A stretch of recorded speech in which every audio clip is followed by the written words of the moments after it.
Hello, hello mga kalodi, update kung nasaan si pobreng Makaluoy. Ayan mga kalodi, good evening, good morning sa inyo lahat. Ayan, andito po ako sa Prince Grocery Store. Ayan, supermarket dito sa Aurora, Zamboanga del Sur. Ayan po, napaka-friendly po ng kanilang mga ano dito, mga workers. Ayan, naka-yellow sila, naka-yellow. Ayan yung ano nila, uniform day.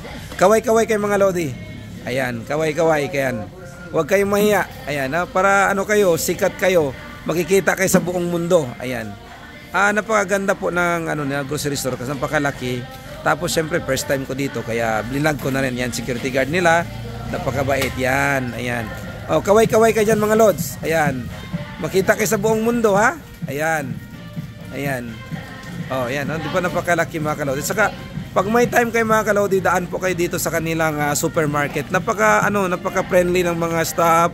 At saka mura lang yung mga bilihin mga kalodi, affordable sa mga budget ninyo. Kaya nga si pobre Makalo ay dito na groceries kasi napaka-affordable po yung mga bilihin nila mga kalodi. Kaya ayan na mga kalodi, update lang yan mga kalodi kung nasaan si pobre Makalo. Andito po sa Prince Supermarket, Aurora, Zamboanga del Sur.